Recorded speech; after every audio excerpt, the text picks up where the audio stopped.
Hi అండి. అందరికీ నమస్కారం. Welcome back to our channel. ఈరోజు పెసరపప్పుతో గులాబ్ జాములు చేస్తున్నానండి. అందరూ గులాబ్ జామ్ మిక్స్‌తో గానీ, లేకపోతే రవ్వతో గానీ చేస్తారు. అలా కాకుండా పెసరపప్పుతోటి గులాబ్ జాములు చేస్తున్నానండి. దీనికోసం ఒక కప్పు పెసరపప్పు, అదే కప్పుతోటి బియ్యం తీసుకోవాలండి. ఇవి చాలా టేస్ట్‌గా, చాలా డిఫరెంట్‌గా ఉంటాయండి. చూడ్డానికి కూడా చాలా బావుంటుంది. ఇప్పుడు ఈ పెసరపప్పుతోటి గులాబ్ జాములు చేయడానికి ఒక బౌల్ తీసుకోవాలండి. బౌల్ తీసుకొని బియ్యం, పెసరపప్పు కూడా అందులో వేసి నీట్‌గా 2 సార్లు వాష్ చేసుకోవాలి. పెసరపప్పు పైన వైట్‌గా ఒక లేయర్ లాగా ఉంటుంది కదండీ! దాన్ని నీట్‌గా 2 సార్లు కడిగేసుకొని పక్కన పెట్టుకోవాలి. మనం పెసరపప్పుని, బియ్యాన్ని నానపెట్టవలసిన అవసరం లేదండి. ఇన్‌స్టెంట్‌గా మనం చేసేసుకోవచ్చు. ఒక 2 సార్లు కడిగితే సరిపోతుంది. ఇప్పుడు మనం బియ్యాన్ని, పెసరపప్పుని కూడా డ్రై రోస్ట్ చేసుకోవాలండి. దీనికోసం స్టవ్ పైన ఒక బాండీ పెట్టుకొని, బాండీ హీట్ అయిన తర్వాత ముందుగా మనం కడిగిన పెసరపప్పు, బియ్యాన్ని వేసుకోవాలి.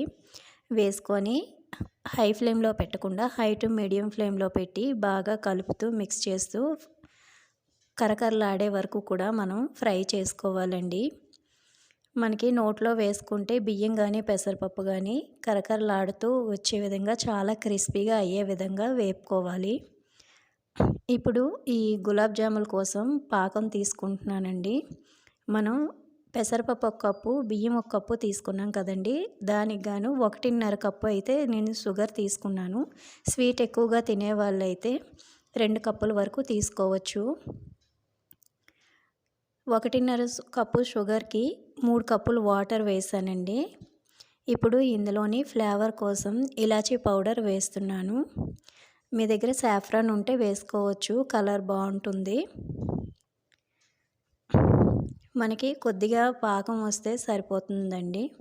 ఇప్పుడు ముందుగా వేయించి పక్కన చల్లారబెట్టుకున్న పెసరపప్పు, బియ్యాన్ని చాలా స్మూత్‌గా మనం బాగా మెత్తగా పౌడర్ లాగా మిక్సీ పట్టుకోవాలి.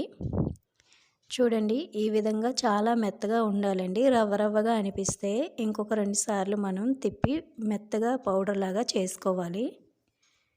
ఇప్పుడు స్టవ్ పైన ఒక బాండీ పెట్టి ఒక స్పూన్ నెయ్యి వేసుకొని మనం మిక్సీ పట్టుకున్న పౌడర్‌ని వేయించుకోవాలండి. ఒక 5 నిమిషాలు వేయిస్తే సరిపోతుంది. ఇది వేయించినప్పుడు మనకి మంచి స్మెల్ అనేది వస్తుందండి. అంతవరకు వేయించుకోవాలి. ఇలా సైడ్స్ అంతా తీసుకుంటూ ఈ విధంగా వేయించుకోవాలి. ఇప్పుడు ఒక విషయం గుర్తుపెట్టుకోవాలండి. మెయిన్‌గా ఈ గులాబ్ జాములకి ఇలా ఫ్రై చేసిన తర్వాత పాలు మిక్స్ చేసుకోవాలండి. కానీ స్టవ్ ఆఫ్ చేసి ఒక 2 నిమిషాలు ఇలాగే కలుపుతూ మనం ఉంచాలండి. ఇది కొద్దిగా చల్లారాలి. వెంటనే పాలు వేయకూడదు. వెంటనే పాలు వేస్తే బాగా ఉండకట్టేస్తుందండి. అప్పుడు మనకి గులాబ్ జాములు అనేవి కరెక్ట్‌గా రావు. ఇలా 2 నిమిషాలు కలుపుతూ చల్లారబెట్టుకున్న తర్వాత ఒక గ్లాస్ వరకు పాలు తీసుకొని కొద్ది కొద్దిగా యాడ్ చేస్తూ మనం ఉండలు లేకుండా మిక్స్ చేసుకోవాలండి.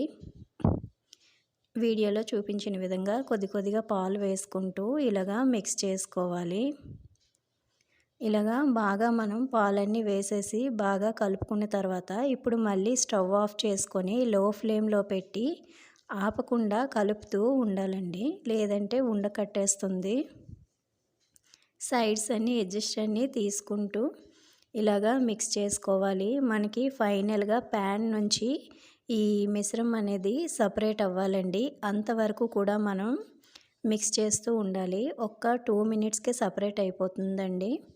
చూడండి ఈ విధంగా ప్యాన్‌కి అంటుకోకుండా ఇలాగ మనకి పిండి సపరేట్ అయ్యేటప్పుడు స్టవ్ ఆఫ్ చేసి ఒక ప్లేట్‌లోకి అయితే తీసి కొద్దిగా చల్లారే వరకు ఒక 2 నిమిషాలు పక్కన పెట్టుకోవాలి. ఇప్పుడు మనం ఇది ప్యాన్ నుంచి సపరేట్ అయ్యింది కాబట్టి ఒక ప్లేట్‌లోకి తీసుకుందామండి.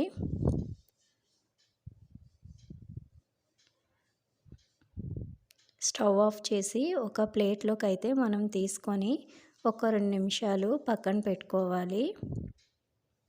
ఇప్పుడు ఇందులోకి మనం బేకింగ్ పౌడర్‌ని హాఫ్ టీ స్పూన్ వరకు యాడ్ చేసుకోవాలండి. బేకింగ్ సోడా కాదు. కేక్‌లోని చేసేటప్పుడు యాడ్ చేస్తాం కదా! ఆ బేకింగ్ పౌడర్‌ని హాఫ్ టీ స్పూన్ వరకు వేసుకోవాలి. అలాగే కొద్దిగా ఫ్లేవర్ కోసం ఇలాచీ పౌడర్ చిటికెడు వేస్తున్నానండి. ఇప్పుడు దీన్ని మనం బాగా మెత్తగా కలుపుకోవాలండి. గులాబ్ జాములు సాఫ్ట్‌గా రావడానికి ఇది మెయిన్ అండి. ఒక 5 మినిట్స్ వరకు వీడియోలో చూపించిన విధంగా ఇలాగ మనం మిక్స్ చేసుకోవాలి. ఇలా మిక్స్ చేసుకుంటే మనకి గులాబ్ జాములు అనేవి చాలా సాఫ్ట్‌గా, ఫ్లఫీగా వస్తాయండి. ఈ టేస్ట్ మాత్రం చాలా బావుందండి. అందరూ తప్పకుండా ఇష్టపడతారు మీ ఇంట్లోని. ఒకసారి తప్పకుండా ట్రై చేయండి. డిఫరెంట్ టేస్ట్‌తో చాలా జ్యూసీగా ఉన్నాయండి. ఇప్పుడు ఇది మిక్స్ చేసుకున్న తర్వాత కొద్దిగా పిండి తీసుకొని మనకి అన్నీ ఒకే సైజులో రావడానికి ముందుగా మనకి ఎంత సైజు కావాలో అన్నీ కూడా ఇలాగా సపరేట్ చేసి పెట్టేసుకోవాలి. పెట్టేసుకున్న తర్వాత చూడండి ఇలాగా మనం రౌండ్‌గా గులాబ్ జామ్ బాల్స్ అయితే ఎలా చేస్తామో అలాగ చేసి పక్కన పెట్టుకోవాలి.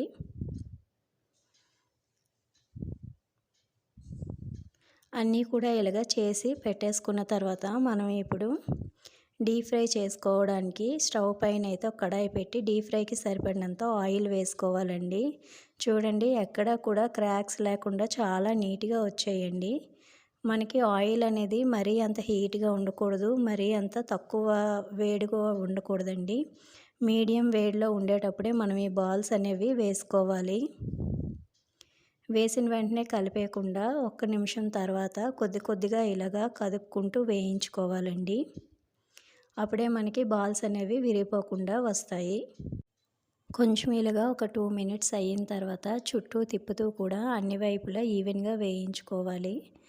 చూడండి కలర్ ఈ విధంగా వస్తే సరిపోతుంది. మరీ కనుక కలరు మరీ ఎక్కువగా రెడ్ కలర్ వచ్చేస్తే తర్వాత మరీ నల్లగా అయిపోతాయండి. ఇప్పుడు ఒక స్ట్రైనర్ తోటి మొత్తం కూడా అన్నీ తీసేసుకొని మనం ఇప్పుడు పాకంలో వేసుకోవాలండి. పాకం గోరువెచ్చగా ఉండాలండి.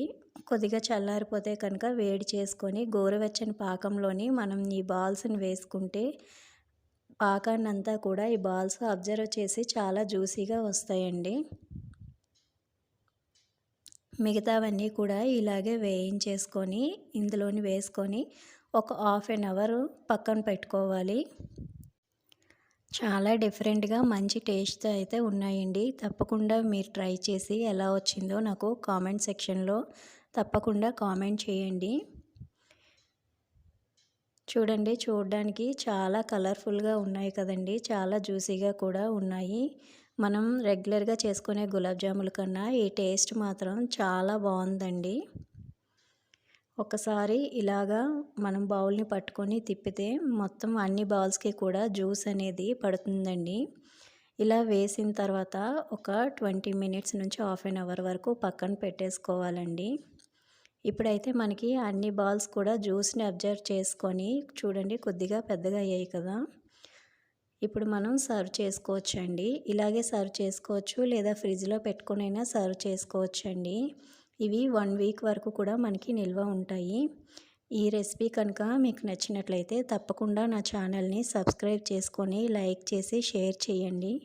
థ్యాంక్ యూ ఫర్ వాచింగ్ అండి. Thank you for supporting me.